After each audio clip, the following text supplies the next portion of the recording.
The views and opinions expressed in this podcast do not necessarily reflect those of Into the Pit or the Vibes Broadcast Network. This show is intended for mature audiences. Please welcome your host, Coyote Knight.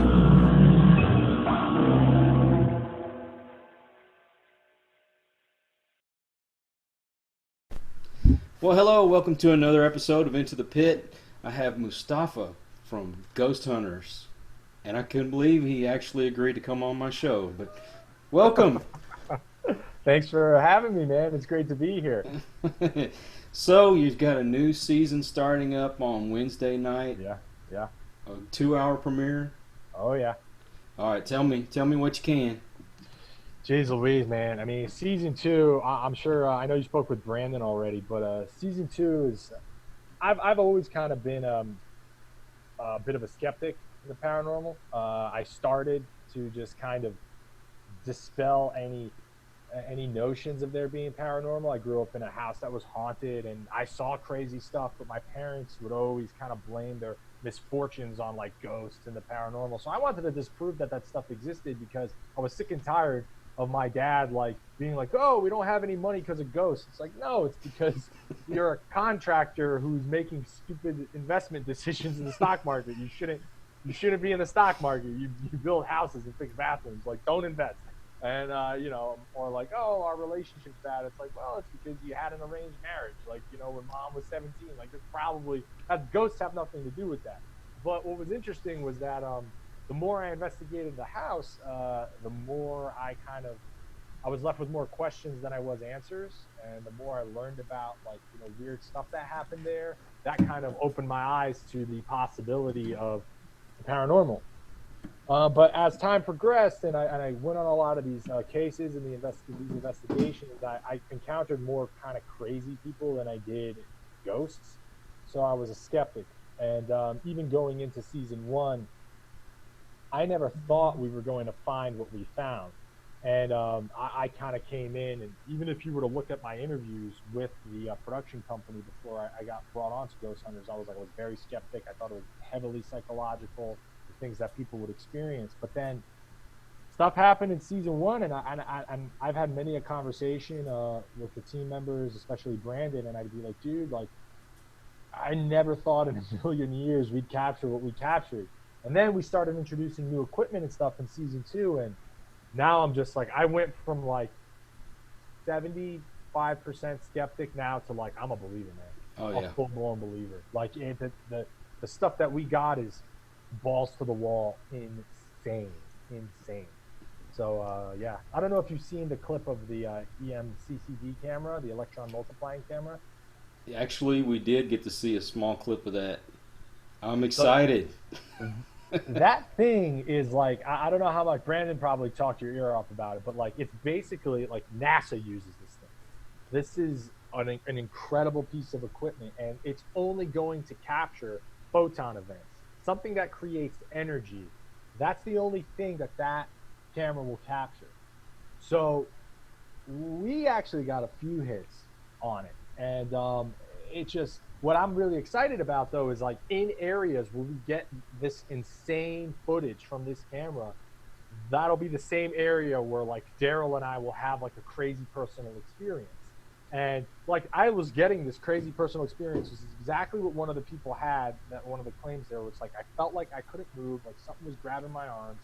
And I'm literally, as it's happening to me, and I'm like paralyzed, I look to the camera and I'm like, this really pisses me off, because I have no way to document this. You just have to take me at my word. But sure enough, we have the EMCCD camera, which picks up something in that area. We have Daryl's body camera, which picks up something in the area, not once but twice. And then we have an ambisonic microphone at the same time as we're having a personal experience, capturing not one but two very, very weird EVPs. So it's like within a span of 48 seconds, when we went back and reviewed everything all at the same time, we have 4 devices and 2 personal experiences, and then one of our producers, that's not in the show, but one of our producers experienced the same thing that we were experiencing, like way down the hall in another part of the building, and it all happens at the same time. Oh, so crazy. I'm like, dude, like, I'm sold. Signed, sealed, delivered. Well, when I first got into the paranormal, You know, I always believed in ghosts, Yeah. but the one part that I wasn't too sure about was the psychics and mediums and stuff like that. So I Yeah. always Yeah. thought that was parlor tricks. Yeah. Yeah. Until I actually met one, and she told me things there was absolutely no way she could have known, and not one of those things you could have just picked up on. What do you feel about that? Um, it's weird, man. Like, so a few months ago, at the end of February, we had an event at the Glen Tavern Inn in California. Brandon has significant history with that place, and it's really cool to interact with fans and meet with them. And we were investigating with them. And I promise there's a point to the story. And No, no, there was okay. there was this one fan of the show who's very, very sincere, a very sincere person. You could tell this woman was all about paranormal investigating the right way. She had so much respect for the entities. And she comes up to me and she's like, Mustafa, I really think you're an empath. I think that you have some type of abilities. I feel like you, especially children, like child entities, that they can connect with you, right? So, you know, I I try not to like think about that when I go into investigations, but I have to admit, like it got to my head, and then all of a sudden I start thinking like, oh, I'm like the ghost whisperer. So we're doing these investigations, and I'm like, wow, I'm like, I'm gonna get these ghosts to talk, and like I'm doing this stuff, and that to me I think is a surefire way to invite either the wrong kind of activity or to shoot yourself in the foot, so to speak. I feel like in terms of psychics and empaths and that stuff, I don't know that much about like abilities or how it works. I can't even pretend to understand what life for an entity is like, or afterlife is like for an entity in whatever the dimension or whatever it is that we're talking to them. But what I can say is we know that the entities are people. And if you are being sincere and you're playing yourself out in the right way, just like in life, if you're being honest with yourself and how you attract those people you're supposed to attract, in the afterlife, I kind of feel like it's the same way. So I just feel like entities are going to be attracted to you if you're being honest with your personality, just like people are going to be attracted with you, right? So I think that everybody in their own way is a psychic or an empath. It's just how in tune with you, how in tune are you with yourself? How well do you know yourself? How well do you know yourself as a person? What do you like? What can't you do? What are the things, the shallow things that really get you on a day-to-day basis? Because those are real human things.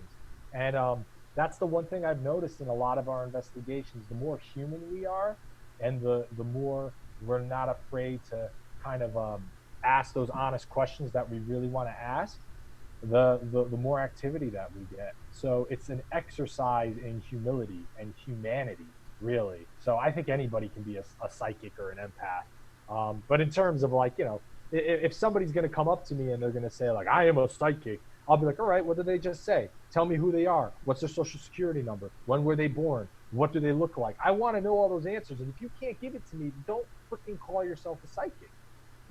Don't Sure. say that, because it's really frustrating. Like, you might be empathic, which is fine, say that. But like to say that you're a psychic and you can get these answers from the ghost, it's like, then why can't you do it all the time? You know? Right. True. I'm I'm sorry. I'm still waiting for the lottery numbers myself. Yeah, right? Like, you know what I mean? Like the lottery would be out of business, But I mean, not taking away from people who do have abilities, and I Yeah. say before I was one of the biggest skeptics that you Yeah. would ever come across. But when I actually got to meet this woman, and then we got her to be part of the team, Yeah. and we'd go out on investigations, and I'll give you a real quick Yeah. kind of generic sample, but we went to a house, and she told the lady there some things about her family, and the lady turned around and said, no, that stuff never happened in my family. So in my head I'm going, okay, you're way off base. What was I thinking? 2 days later the lady called me up and said, my mom told me all those things that you told me were true. Holy smoke. Yeah. It's nuts, man. Like I just think some people are kind of more in tune with it than others are. Like Pampa, Texas, Worley Hospital, last episode of season 1. We, we were trying to find a photo of this woman we believe we made contact with, Mary Lucille Myers. I, even off camera, when I went to the local newspaper and I was looking through obituaries, and for some reason, it's a hospital, tons of people have died in it. For some reason, when we're going through the book, my eyes went straight to Mary Lucille Myers. I don't know why. Wow. We conducted our investigation. We put that name out. We started getting contact like crazy. It was so sustained. We could have literally, the session that Brandon and I conducted with Mary Lucille Myers, that could have been the entire episode. That's how long it was. You could have aired that unedited from start to finish, and that would have been the whole episode. That's how long it was. Afterwards, we believe we saw somebody looking through the window. We want to get a photo of Mary Lucille Myers to see if it looked like like the face that we saw. And it was kind of similar to Rochelle's. Rochelle's got a round face, and she's got like really really cute cheeks. She's got really nice cheeks and everything. It's a round face. So like we were looking for this photo. We couldn't find it. Come to find out, we're in New York weeks later. We're doing promotion for the launch of season 1. We're on this yacht, and it's like this like event. I get a text from our producer, Kaylin, and it's a photo of a nurse, and it says, "Meet Mary Lucille Myers." And I was like, what the hell? So we're texting back and forth. I'm like, how'd you find this? She's like, I started talking to somebody at the school. For some reason, they decide to check this closet nobody checks, and they immediately go to this one box that's hidden behind 3 other boxes on this one shelf, and they immediately go to the middle of this stack of 200 plus photos and immediately come across a photo. It's like something told them to do it. They go, they open it up. It's a photo of this woman. They turn around, sure enough, Mary Lucille Myers. She wasn't even in the yearbook. She wasn't even a student in the photo. It was her as a nurse working in the hospital. For some reason, it was in this stack of boxes of photos in this school, and she found it within minutes. Dude, now see, those are the kinds of things that just blow your mind. Right? Like, how the hell? I don't know. I got no explanation. Okay, let's step back a little bit. Sure. And let's find out where you were born and raised. Ooh. Well, I was born in Paterson, New Jersey, St. Joseph's Hospital. Jersey. Jersey, baby. Jersey. And I lived in Jersey only for like a few years, about 4 years, before I moved to the suburbs of New York, Rockland County. And then I lived in a place called New City. I lived there for 5 years. That's the haunted house that I grew up in. And a lot of crazy stuff happened there. My family, my dad made money, lost a ton of money, made it back. We moved back to Jersey with his contracting business. And that's when I really kind of started, every time we went back to Rockland County, because that's where my dentist was, every time I go back as a kid, I'd hit up the county records office and I'd try to find out as much information on this property that we grew up in. And that was the start of my paranormal journey. And then I found out that, it was built by some big time, like local insurance CEO. It was like the first house on the block with like central air conditioning. It had like a jacuzzi in it. It was this nice house. But it turns out that the guy went missing. So I started interviewing people around the town. A lot of people believe he killed himself, and which is weird. So then it's like, how did he kill himself? And everybody I talked to, was about 4 different people in the town. They all said he hanged himself. And a lot of people believe he hanged himself in the garage. And that was the news report. Everything was kept very, very hush-hush. They had a story that this guy was like, had killed himself in the house, but it was a story that was buried. Because New City was a really, really religious community, and people didn't like stuff like that. They didn't want that story going out. The house was empty for a really long time, and then we had moved in. But all the reports and the stories that I heard seemed kind of concurrent with a lot of the claims. Like my older brother, he was a kid. He said, "Mommy, I saw a man who was tying shoelaces around his neck in the garage." So then it's like, as a kid, you think it's shoelaces, but when you realize, like as an adult, it's a guy hanging himself, like in the garage. We saw such crazy things happen in that house. I mean, cabinets opening and closing by themselves in the kitchen, waking us up in the middle of the night. Would see my toys move by themselves. The craziest thing that ever happened was I'm home alone with my mom, and I was like playing Sega in my brother's room because he was out playing with his friends, and I wasn't allowed to touch the Sega. But when he wasn't there, I was like, "Whoo, I'm playing it." And I hear my mom call out to my grandfather, who lived with us along with my grandma, and she was like all concerned. And then I come out of the room. My mom's like, "Hey, did you see Babai?" And I was like, "No." And she's like, she calls my aunt Flora, who lived 45 minutes away in Jersey, and she's like, "Hey, I'm just gonna let you know, Babai, he just left, so he's probably gonna be there in an hour." My aunt Flora's like, "What are you talking about? He's been here for like the past half hour."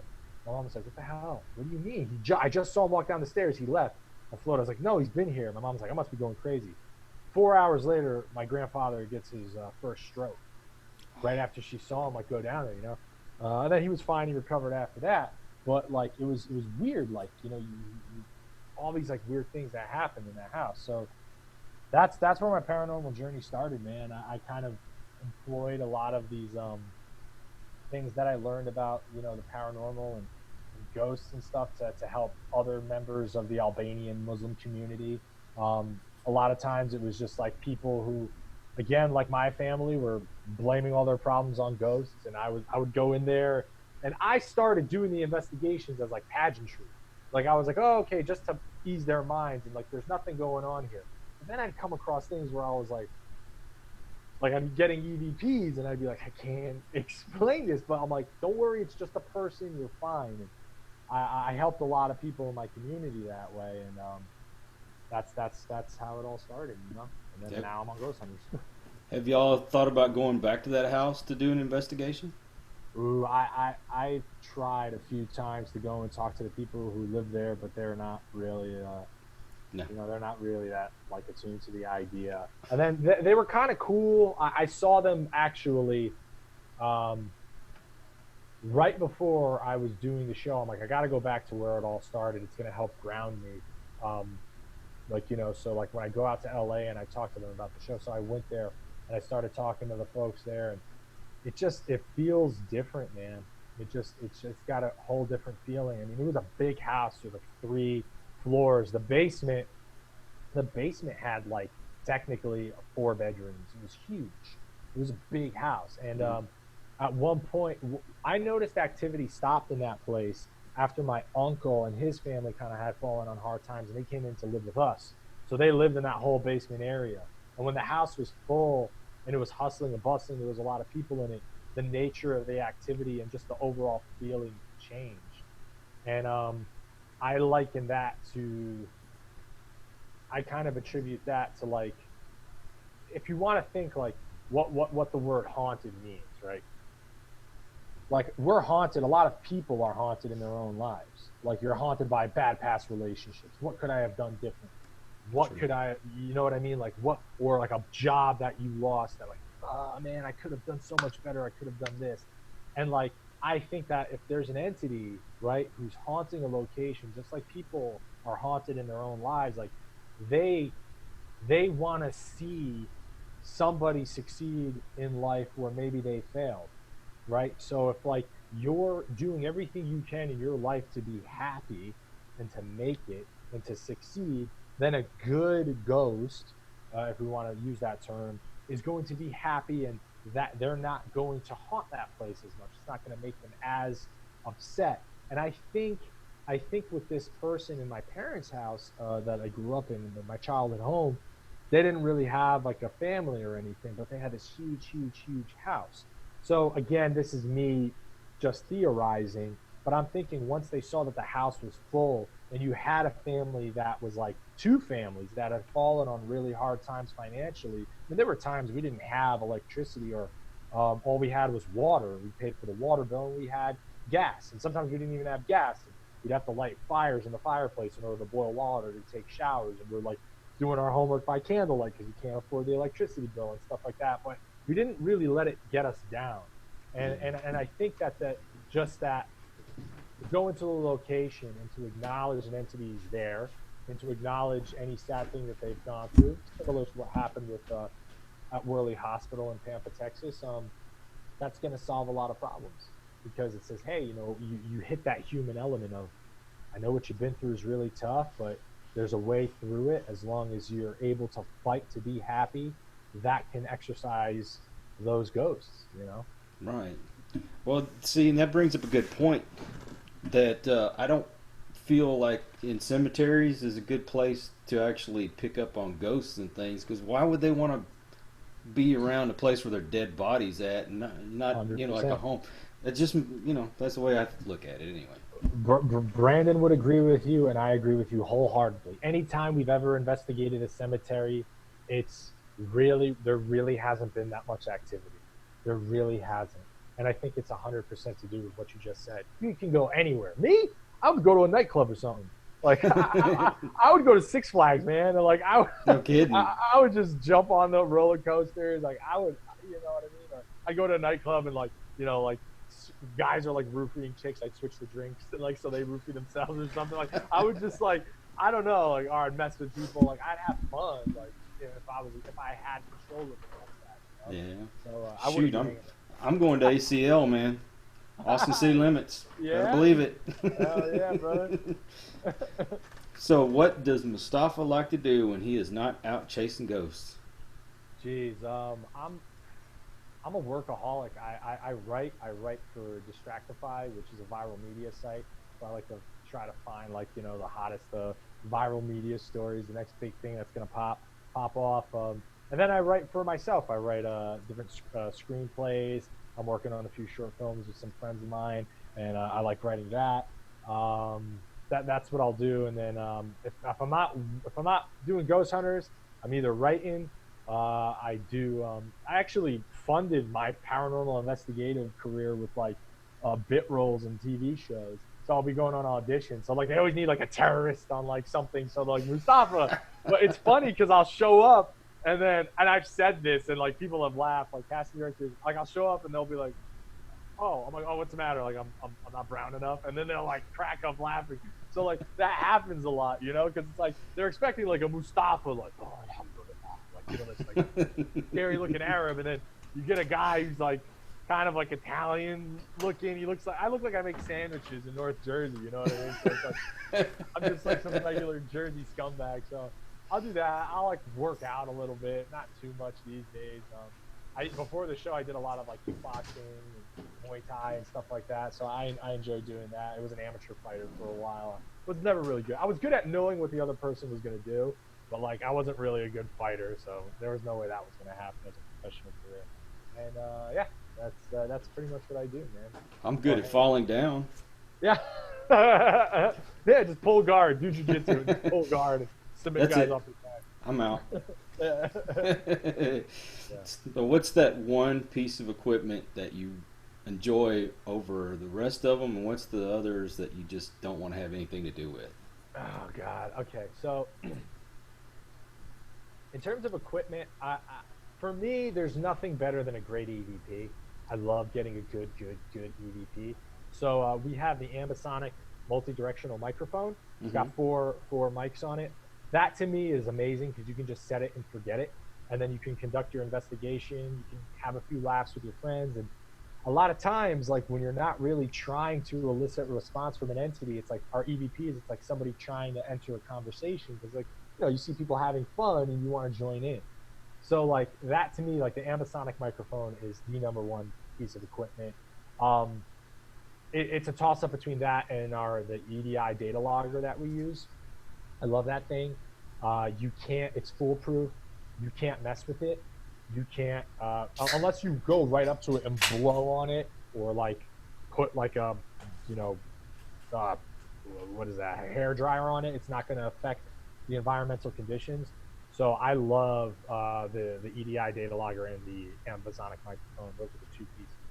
In terms of stuff I won't mess with, anything that's really like garage tech, anything that's not adapted from another industry, because we're trying to detect environmental changes, right? So why are you gonna, like, I just don't, like, you can do it to have fun, but like a spirit box, you know, Obulus, SL7, you know, those things, it's like they're cool, and like I like to, you know, it's fun to like go and do it, but like when you have a client that needs an answer, I can't in good conscience go up to them with like a spirit box and be like, hey, we got this EVP, and say with full confidence that it's not just some radio signal somebody picked up from somewhere. You know, it's a scanner. It scans different radio signals, and the idea is somebody's like, oh, but it's an entity using those radio signals to communicate with you, and I'm like, I can't prove that. Like, I can prove that this detected a change in pressure. Like, I can prove that. I can prove that the CMCCD camera captured a photon event because that's what it does, you know? But to just say, like, hey, there's this ghost box and green means ghost and red means no ghost, I'll be like, well, who built this? It's like, oh, you know, Jake in his, you know, garage. And it's like, okay, well, like, I'm sorry, man, I can't bring that to a client. I just can't. Oh yeah. Well, there's some of those things that you, like you said, you have there for fun, Yeah. but not something you're going to present as, you know, professionally to No. a client. What about dowsing rods? How you feel about those? I haven't used dowsing rods. I was my old team member Mike. He was really into using those. I haven't used dowsing rods. You know what I have used that was really interesting? Used a compass, and I've used a compass to detect changes in electromagnetic fields, like, you know, see if there's high levels of EMF.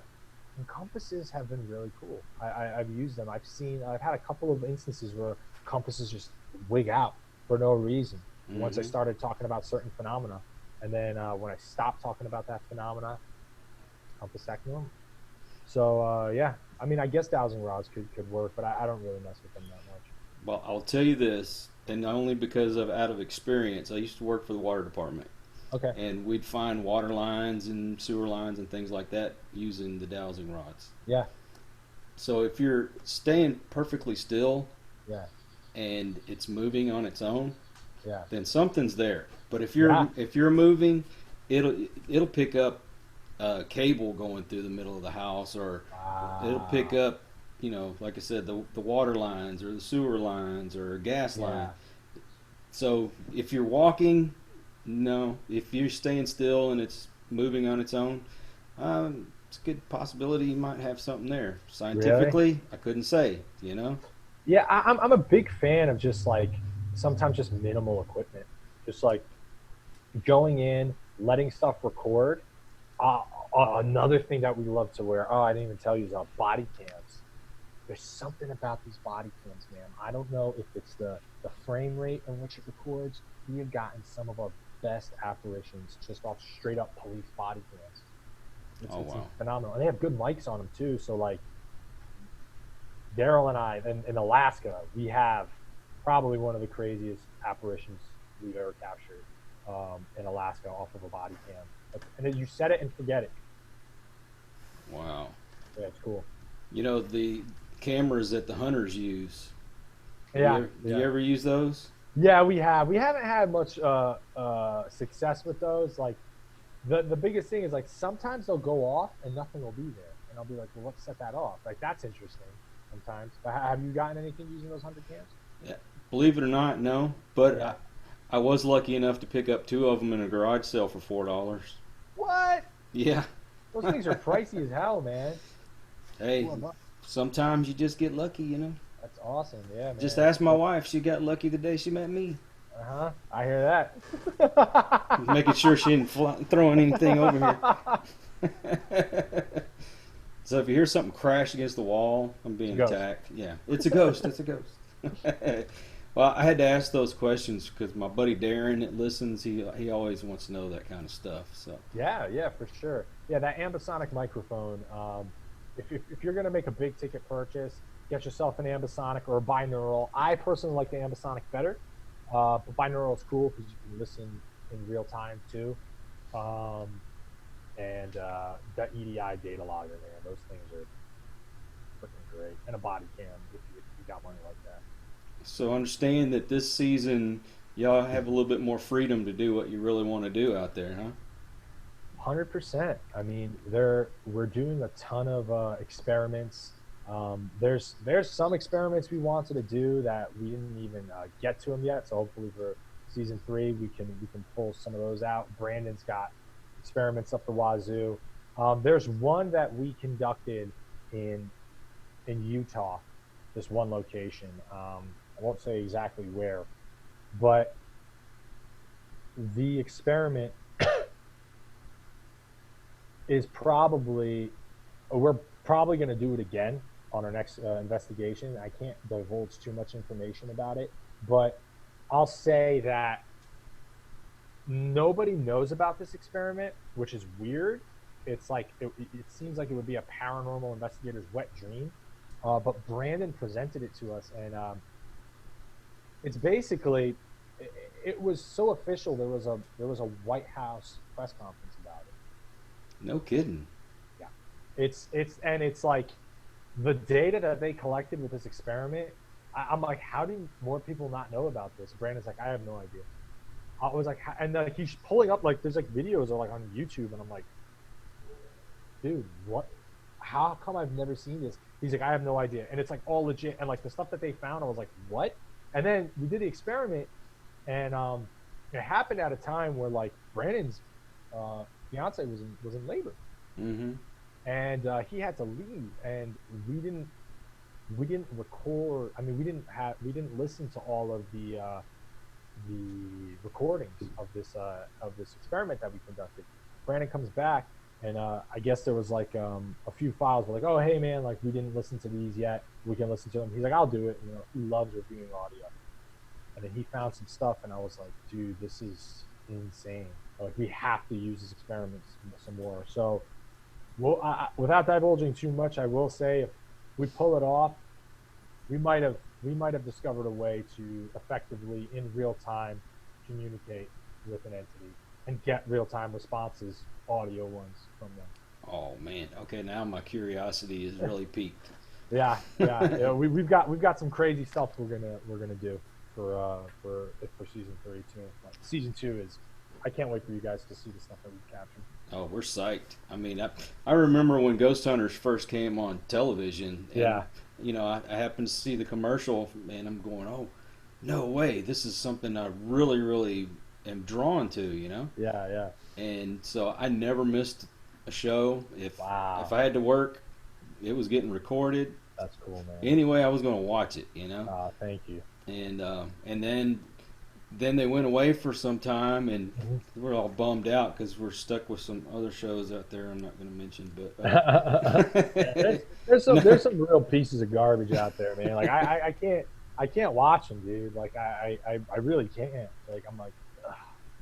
Yeah, I think they kind of get a little overboard on some of the shows, but yeah, and like and I'll put it like I'll like, you know, there's some of them that are like, I like the people on there. Oh, yeah. Like I like the stuff that they're doing, and I give respect to certain aspects of things that they're doing. But it's like, you know, some of the stuff I just can't even stomach it. Like I forgot the name of one, but there was like that one show where like they just straight up like faked a full body apparition, and it was like the camera trick that they used to do it is like literally like I used to do stuff like that with like my friends in high school when we would do like video projects and stuff, and I was like, and people were like, whoa, and I'm like, this is literally, you record the room and then you don't move the camera and then you record the same scene with somebody walking through it.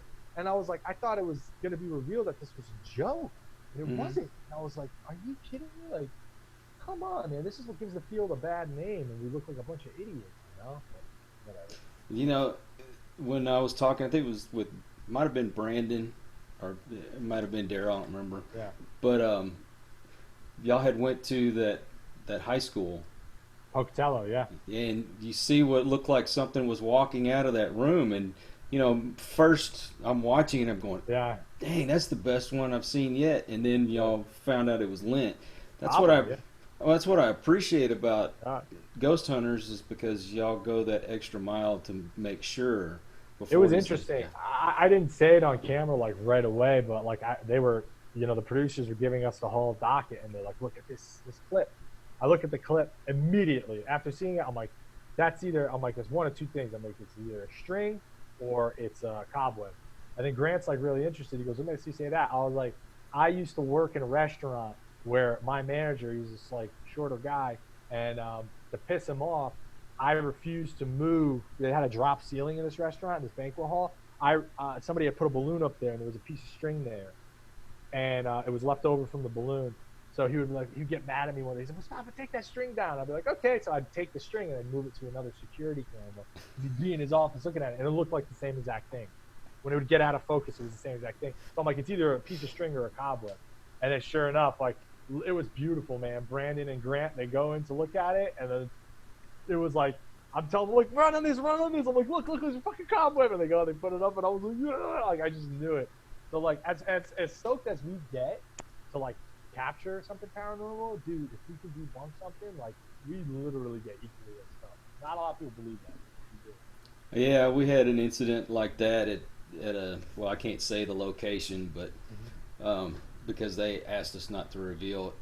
Sure. But anyway, we went to this building, and apparently there had been 2 or 3 teams there before us, and that they got these voices, and they got this, and they got that, and so we go in there and like, okay, I'm anxious, I'm ready to catch it. Well, the voices that we caught were actually coming from a bar that was just about a, I don't know, maybe a block down the street.